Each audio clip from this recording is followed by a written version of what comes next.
Luke was in an excellent position to know the gospel truth for sure, since he carefully investigated everything from the beginning. In other words, he personally double-checked other New Testament writings already in existence to assure their and his historical accuracy. There is excellent evidence each New Testament book is historically accurate, but for the sake of time, we will briefly consider just two key books, the Gospel of Luke and Acts.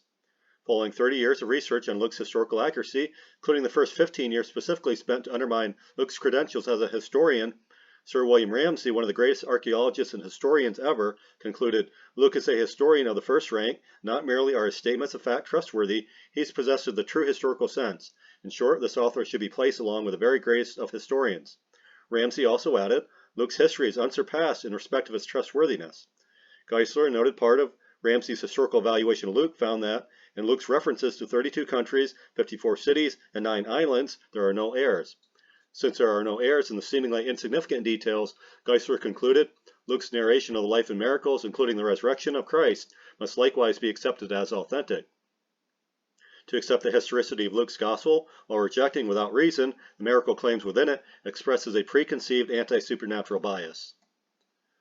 Concerning the historicity of Acts, a book written by Luke no later than 68 AD, still easily within the lifetime of Jesus' critical eyewitnesses, Ramsay, a former skeptic of Christianity, explained how his decades of research led him to accept this text as historical.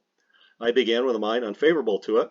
It did not then lie in my line of life to investigate the subject minutely, but more recently I found myself brought into contact with the Book of Acts as an authority for the topography, antiquities, and society of Asia Minor.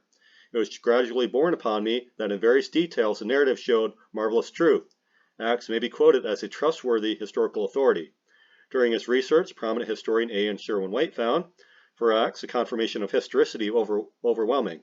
Any attempt to reject its basic historicity, even in matters of detail, must now appear absurd. Roman historians have long taken it for granted. Acts documents early church history and its resurrection news. Specifically, Acts chapter 1 includes a record of the risen Christ, while the second chapter unashamedly declares the resurrection as a fact. As Ramsay, Sherwin-White, and many former skeptics have admitted, Acts has now proven to be an historically accurate text written by the trustworthy historian Luke. Since the early church history in Acts is accurate, as the evidence overwhelmingly suggests, we have no good reason to doubt the Christ-related details given by the trustworthy historian Luke happened just as he said. Since Acts is historically precise, we would be premature to automatically dismiss this report concerning Christ's miracles, death, resurrection, and ascension.